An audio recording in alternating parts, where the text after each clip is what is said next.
আসসালামু আলাইকুম এভরিওয়ান। আজকে আমরা এই ম্যাথের সমাধান দেখব। আমাদের এই চ্যানেলে আপনাদের জন্য বিভিন্ন চাকরি পরীক্ষার বিভিন্ন ম্যাথের সমাধানের ভিডিও চলছে। কাইন্ডলি আমাদের চ্যানেলটিকে সাবস্ক্রাইব করে দিবেন।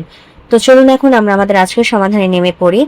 এখানে বলা আছে যে 0 থেকে 99 পর্যন্ত সংখ্যাসমূহের যোগফল কত। তো আমাদের একটি সূত্র আছে যে 1 থেকে 1 থেকে n পর্যন্ত ক্রমিক স্বাভাবিক সংখ্যার সমষ্টি বা যোগফলের যে সূত্রটা, হ্যাঁ, 1 থেকে n পর্যন্ত আমাদের ক্রমিক স্বাভাবিক সংখ্যাগুলোর সমষ্টির যে সূত্র সেটা হচ্ছে n into n plus 1 divided by 2।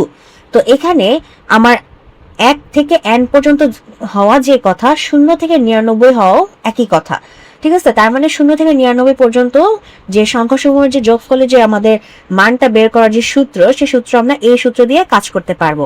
তাহলে এখানে n এর মান কত হবে? n এর মান হবে হচ্ছে মানে 99।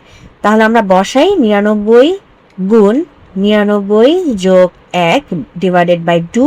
তাহলে এখানে থাকবে হচ্ছে 99 গুণ 100 ডিভাইডেড বাই 2। 2 দিয়ে 100 যদি কাটি তাহলে হবে 50। তাহলে হবে 99 এর সাথে 50 গুণ যাবে, 99 এর সাথে 50 গুণ দিলে আমাদের অ্যান্সার আসবে হচ্ছে 4950। ঠিক আছে। তো এটাই হচ্ছে আমাদের আজকের প্রশ্নের সমাধান। তো যদি ভিডিওটি ভালো লাগে অবশ্যই ভিডিওতে লাইক দিবেন, চ্যানেলটিকে সাবস্ক্রাইব করবেন। ভালো থাকবেন।